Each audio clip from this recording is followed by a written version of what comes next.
નમસ્તે વિદ્યાર્થી મિત્રો, આજે વાત કરીશું તારીખ 6/10/2025ના રોજ લેવામાં આવનાર કુલ ગુણ 80નું પ્રશ્નપત્ર ધોરણ 7 અને વિષય સામાજિક વિજ્ઞાનના પ્રથમ સત્રાંત પરીક્ષાનું સંપૂર્ણ પેપર સોલ્યુશન મેળવીશું.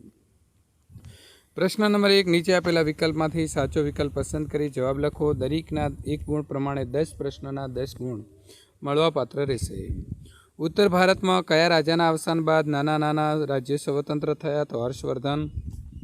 પ્રશ્ન નંબર 2, બુદેલખંડનું રાજ્ય પાછળથી કયા નામે ઓળખાયું? તો જેજાક ફુક્તી. માળવાના પરમાર વંશના શાસકોમાં નીચેનામાંથી કોનો સમાવેશ થતો નથી? તો આવશે કુમારપાળ. 8મી સદીની અંદર બંગાળમાં કયા વંશનું શાસન હતું? તો આવશે પાલ વંશ. રાણીની વાવ કયા વંશના શાસનકાળમાં બનાવવામાં આવી હતી? તો સોલંકી વંશ. ભોજ કયા વંશનો સૌથી શ્રેષ્ઠ રાજા હતો? તો આવશે પરમાર વંશ. પ્રશ્ન નંબર 6નો અથવામાં જોઈ લઈએ તો ઈસવીસન 736માં સરસ્વતી નદીના કિનારે કોણે અણહિલવાડ પાટણની સ્થાપના કરી હતી? તો વનરાજ ચાવડાએ. કયા વંશના શાસનકાળને ગુજરાતના રાજપૂત શાસનનો સુવર્ણયુગ કહેવામાં આવે છે? તો સોલંકી. કઈ વાવને યુનેસ્કો વર્લ્ડ હેરિટેજ સાઇટનો દરજ્જો મળેલો છે? તો રાણીની વાવ. ગુજરાતમાં મલાવ તળાવ ક્યાં આવેલું છે? તો ધોળકામાં. સિદ્ધરાજ જયસિંહે સિદ્ધ હેમ શબ્દાનુશાસન નામના ગ્રંથની રચના કોની પાસે કરાવી હતી? તો હેમચંદ્રાચાર્ય પાસે. એટલે જવાબ આવશે ડી. ગુજરાતનો પ્રથમ સુલતાનનું નામ શું હતું? તો મુઝફર શાહ. પ્રશ્ન નંબર 2, માગ્યા મુજબ તમારે જવાબ લખવાના છે. કુતુબ મિનાર જે છે તે ક્યાં આવેલો છે? તો દિલ્હીની અંદર. બહમની રાજ્યની સ્થાપના કોણે કરી હતી? તો જફરખાને. તુગલકાબાદ સમયગાળા દરમિયાન દિલ્હીની આસપાસ કયા કયા શહેરો વસાવવામાં આવ્યા હતા? તો આવશે તુગલકાબાદ, ફિરોજાબાદ, હિસાર, જૌનપુર, ફિરોજપુર, ફતેહાબાદ વગેરે શહેરો અથવા નગરો વસાવવામાં આવ્યા હતા. પાણીપતનું પ્રથમ યુદ્ધ કોની વચ્ચે થયું હતું? તો પાણીપતનું પ્રથમ યુદ્ધ ઈસવીસન 1526માં ઇબ્રાહિમ લોદી અને બાબર વચ્ચે થયું હતું. આ યુદ્ધમાં ઇબ્રાહિમ લોદીની હાર થઈ હતી અને આ રીતે સલ્તનત યુગનો અંત આવ્યો અને મુઘલ શાસનની શરૂઆત થઈ. અલાઈ દરવાજાનું નિર્માણ કોના સમયમાં થયું હતું? તો અલાઉદ્દીન ખિલજી દ્વારા અલાઈ દરવાજા નામનો પ્રવેશદ્વાર, શીરી નામનો કિલ્લો તેમજ શ્રીનગર અને હોજે ખાસનું નિર્માણ કરવામાં આવ્યું હતું. મને ઓળખો. મેં સૈન્યના ઘોડા અને સૈનિકોની વિશિષ્ટ ઓળખ માટે દાગ અને ચહેરા પદ્ધતિની શરૂઆત કરી. તો આવશે અલાઉદ્દીન ખિલજી. અથવા તો મહંમદ બિન તુગલકે અમલમાં મૂકેલી યોજનાઓ તરંગી યોજનાઓ સાથે ઓળખાઈ. તો મહંમદ બિન તુગલકે અમલમાં મૂકેલી યોજનામાં વ્યવહારિકતાનો તેમજ તેમાં તબક્કાવાર અને આયોજનબદ્ધ અમલીકરણનો અભાવ હતો. એ કારણે તે નિષ્ફળ ગઈ અને આ યોજનાઓ તરંગી યોજનાઓ તરીકે પણ ઓળખાઈ. હરિહરરાય અને બુક્કારાય મારા વંશમાં થઈ ગયા. તો આવશે સંગમ વંશ. હું આંધ્રના ભોજ તરીકે ઓળખાયો તથા વિજયનગર સામ્રાજ્યનો શાસક હતો. તો આવશે કૃષ્ણદેવરાય. સંક્ષિપ્તમાં જવાબ આપો. રજિયા એક શક્તિશાળી મહિલા શાસક. આ વિષય ઉપર તમારા વિચારો તમને ગમતા તમારે લખવાના છે. તો મેં મારા વિચારો અહીં રજૂ કર્યા છે, તમે તમારા વિચારો રજૂ કરી શકો છો. સલ્તનત સમયની અંદર સ્થાપત્યનું વર્ણન તમારે કરવાનું રહેશે. તો કયા કયા સ્થાપત્ય બંધાયા હતા તેની વાત કરવાની છે. ત્યાર પછી વાત કરીશું કૃષ્ણદેવરાય આંધ્રના ભોજ તરીકે ઓળખ પામ્યો. તો કૃષ્ણદેવરાય એ વિદ્વાન હતો. તેણે સંસ્કૃત અને તેલુગુમાં કેટલાય ગ્રંથો લખ્યા હતા. તેમણે સાહિત્ય અને કલાને ઉત્તેજન આપ્યું હતું. આમ રાજા ભોજની જેમ તેણે કરેલા કાર્યો પરથી તે આંધ્રના ભોજ તરીકે ઓળખાય છે. ખાલી જગ્યા પૂરવાની છે. શેરશાહ સૂરીએ ખાલી જગ્યા રોડનું નિર્માણ કરાવ્યું હતું. તો ગ્રાન્ડ ટ્રંક રોડ. શિવાજી તો હિન્દુ સમ્રાટ તરીકે ખ્યાતિ પામ્યા. શેરશાહે તો ગ્રાન્ડ ટ્રંક રોડનું નિર્માણ કરાવ્યું. પાણીપતના બીજા યુદ્ધમાં તો અકબરને હેમુને હરાવ્યો હતો. અકબરે. છત્રપતિ શિવાજી તો મરાઠા સામ્રાજ્યના સ્થાપક હતા. ખરા ખોટાની વાત કરીએ તો ઉપરકોટનું મૂળ નામ ઇલવદુર્ગ હતું. તો ખોટું. દુનિયામાં એક જગ્યાએ સૌથી વધારે મંદિરો હોય તેવું સ્થળ તો પાવાપુરી. તો ખરું. ગુજરાતમાં કચ્છ અને કાઠિયાવાડમાં પાળિયાઓની પરંપરા આજે પણ જીવંત છે. તો ખોટું. કવિ જયદેવ ગીત ગોવિંદમ ગ્રંથના રચયિતા હતા. તો ખરું. મુઘલ કાળ ભારતીય ચિત્રકલાનો સુવર્ણયુગ હતો. તો ખરું.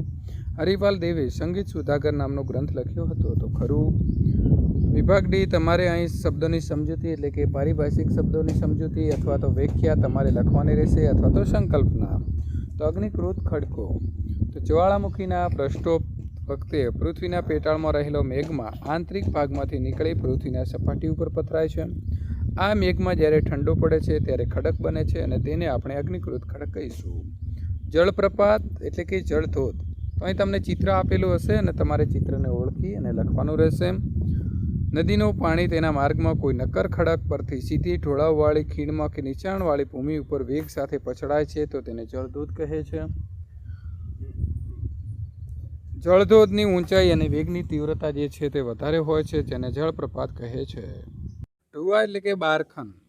તો રણ પ્રદેશમાં પવન તેના વેગ સાથે રેતીની એક જગ્યાએથી બીજી જગ્યાએ લઈ જાય છે. જ્યારે પવનનો વેગ મંદ પડે છે ત્યારે ઉડીને આવેલી રેતી જમીન સપાટીના કોઈ ભાગ ઉપર જમા થતાં રેતીની ટેકરીઓ બને છે, જેને રેતીનો ઢુવા કહેવાય છે.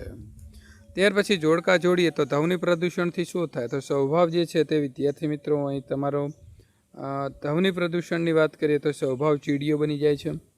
જળ પ્રદૂષણ છે તો એનાથી કમળા જેવા રોગ થાય છે. વાયુ પ્રદૂષણ છે તો વાયુ પ્રદૂષણથી ચશ્માના નંબર જે છે તે આવી જાય છે. સાથે સાથે ફેફસાના રોગો પણ થાય છે. કિરણોત્સર્ગ પ્રદૂષણની વાત કરીએ તો આવશે જનીનની ખામી. પ્લાસ્ટિક છે તો પ્લાસ્ટિકથી ભૂમિ પ્રદૂષણ થશે. લાઉડ સ્પીકરથી ધ્વનિ પ્રદૂષણ થશે. ગટર છે તો એનાથી જળ પ્રદૂષણ થશે. પેટ્રોલ અને ડીઝલ છે તો એનાથી વાયુ પ્રદૂષણ થશે. જમીન પ્રદૂષણ અટકાવવાના ઉપાયો વિદ્યાર્થી મિત્રો અહીં મેં 7 આપ્યા છે. એ પ્રકારે તમે પણ જે છે તે લખી શકશો.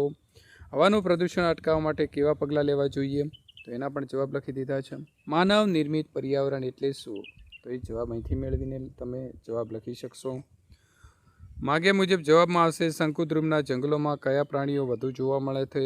તો શંકુદ્રુમના જંગલોની અંદર વાંદરા છે, ધ્રુવીય એટલે કે સફેદ રીંછ, કસ્તુરી મૃગ, યાક, વરુ વગેરે પ્રાણીઓ જોવા મળે છે. રણ પ્રદેશના લોકો સતત ઉડતી રેતીથી બચવા કેવા પોશાક પહેરે છે?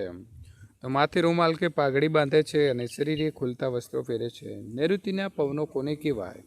તો ઉનાળાની અંદર મોસમી પવનો નૈઋત્ય દિશામાંથી વાતા હોવાથી તેને નૈઋત્યના પવનો તરીકે ઓળખાય છે. ક્ષોભ સીમા કોને કહેવાય? તો ક્ષોભ આવરણમાં જે ઊંચાઈએ પહોંચતા તાપમાન ઘટતું અટકી જાય છે તો એ સીમાને ક્ષોભ સીમા કહે છે. આબોહવા એટલે શું? તો આબોહવા એટલે કોઈપણ પ્રદેશની 35 કે તેથી વધુ વર્ષની સરેરાશ હવામાનની પરિસ્થિતિ. ઉનાળાના મોસમી પવનોને નૈઋત્યના મોસમી પવનો કેમ કહે છે? ઉનાળાના મોસમી પવનો નૈઋત્ય દિશામાંથી વાતા હોવાથી તેને નૈઋત્યના મોસમી પવનો કહે છે. ઉષ્ણ કટિબંધીય બારેમાસ લીલા જંગલો. તો બારેમાસ લીલા શા માટે રહે છે? તો ઉષ્ણ કટિબંધીય જે જંગલો હોય છે તે વૃક્ષના પાંદડા ક્યારેય એકસાથે ખરતા નથી, તેથી અહીંના વૃક્ષો બારેમાસ જે છે તે લીલા રહે છે. શંકુદ્રુમ જંગલો જે છે તે કયા કયા વૃક્ષો જોવા મળે છે? તો શંકુદ્રુમના જંગલોમાં ચીડ, દેવદાર, ફર, પુરુષ વગેરે જે છે તે વૃક્ષો જોવા મળે છે. ખાલી જગ્યા પૂરો. વિશ્વના સૌથી મોટો લોકશાહી ધરાવતો દેશ? તો ભારત.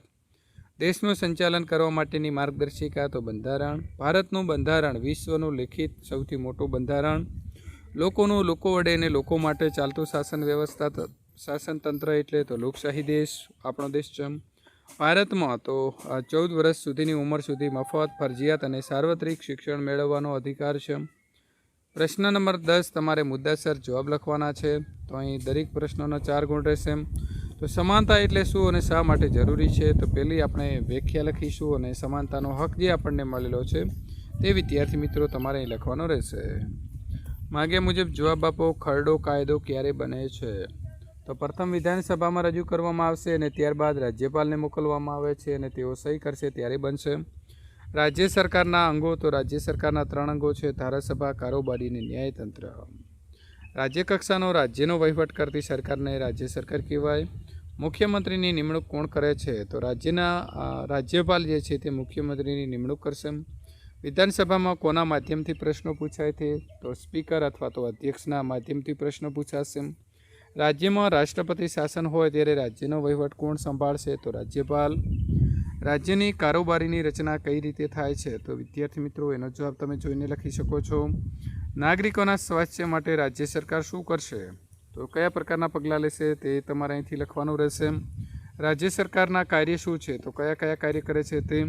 વિધાનસભાના સભ્ય બનવા માટેની લાયકાત વિદ્યાર્થી મિત્રો અહીંથી મેળવી શકો છો. આની સાથે સાથે તમારું જે આવતીકાલે ઓરિજિનલ પેપર લેવાશે તેનું પણ સોલ્યુશન આપણી ચેનલમાં પેપર પૂર્ણ થયા બાદ મૂકવામાં આવશે.